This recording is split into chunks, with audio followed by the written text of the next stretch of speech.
Hi everybody, I'm going to be doing a book review today. Well, actually a couple if I have time. As you may or may not have noticed behind me, I've got this big new empty bookshelf. Finally, my boyfriend has moved into his new place and he has kept his word and gotten a bookshelf just for me.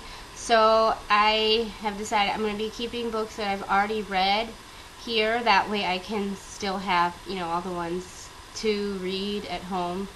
And then I'm going to keep favorites at home too, ones that I'd be more likely to reread.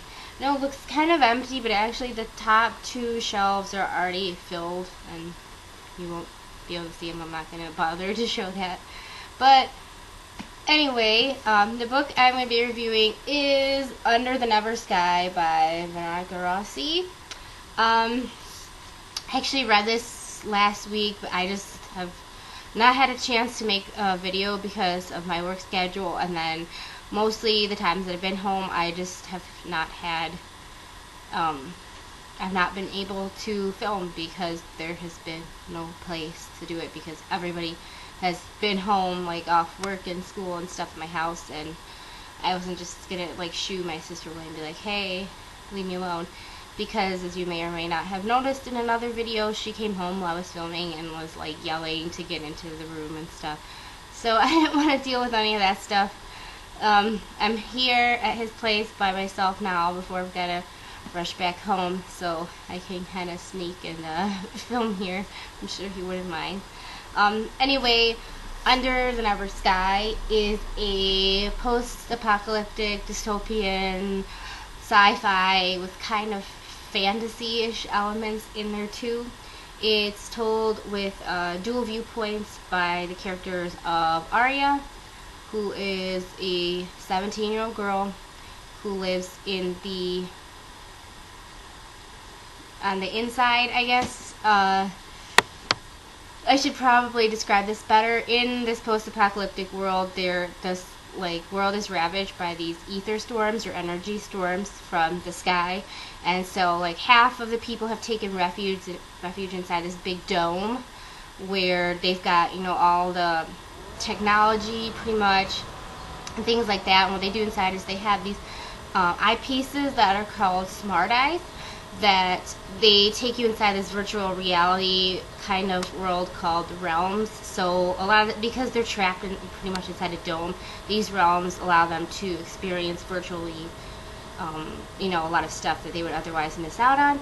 And then other half has been stuck outside living in tribes that are, some of them are probably a little bit more primitive, but then we see later on in the book it's not like they're all savages or anything, but that's what the people on the outside think of them as, savages.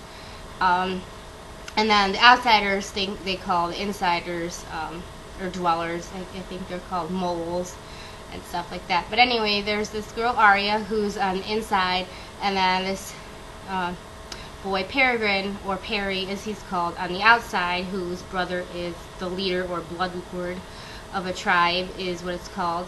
And essentially Arya is cast out of the dome of her home city of Reverie for a crime that she did not commit, and then she teams up with Perry kind of grudgingly at first because they both agree to help each other. She wants to get back in there, and he wants something from the inside to help his sick nephew, and so that's pretty much where the book takes off.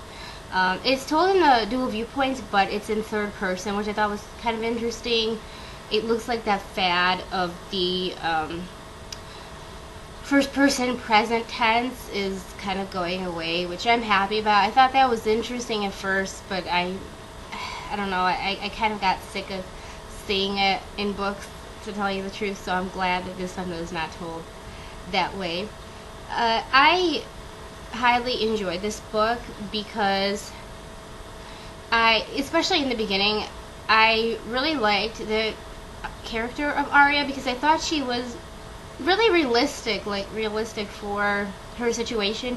When she comes out of the dome, she's not automatically Miss Superwoman and she can do everything by herself. No, she was quite a stronger character than Perry thought her to be, but like the way she was able to learn and to adapt to living on the outside, but it wasn't like automatically she can do everything perfectly, so I like that. I especially liked the beginning of the romance, because obviously I don't think I'm spoiling anything to tell you that Arya and Perry start to have a thing for each other. I mean, come on. In the beginning, they really didn't like each other very much. Definitely not insta-love at all. They barely got along.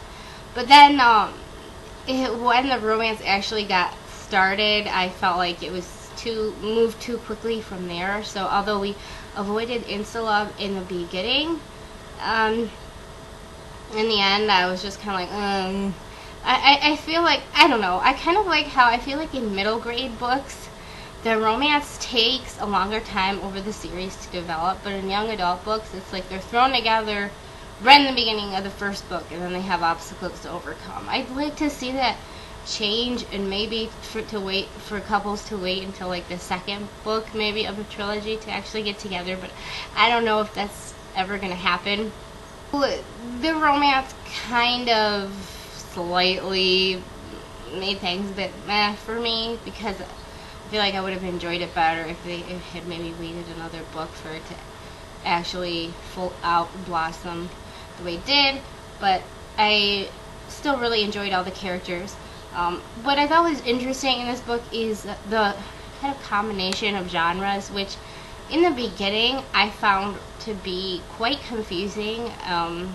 Especially in the beginning of the story, we're just kind of thrown into a situation, and it's explained kind of as it goes, what is happening, and all the backstory and stuff. But in the beginning there, I'm just saying like, what? And there's the whole thing with the ether storms, which I guess are like energy storms, and they have apparently caused people on the outside to develop these mutations, which are kind of almost like superpowers, where they have these heightened senses.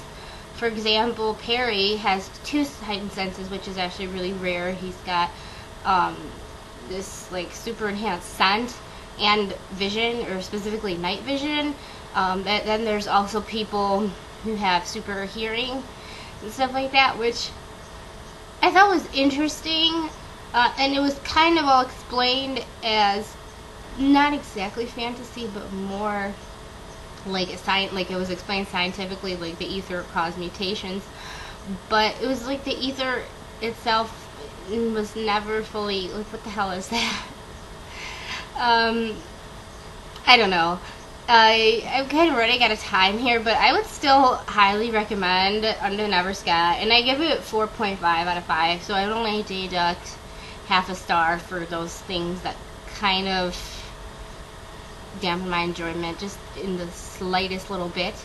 Also, a side note about the cover, I don't really like it that much. Like, I like the design and everything, but this girl, you can't really see it here, but when you look up close, her face looks like kind of like she's not all there, like, she just looks a little bit demented to me, and not at all like you would imagine Arya in the book to be. So, I mean, obviously don't judge it by the cover or anything, and I still would definitely recommend this to dystopian fiction, sci-fi fans or whatever. It was really enjoyable read, not perfect, but whatever. 4.5 out of 5 for Under the Never Sky. See you guys later.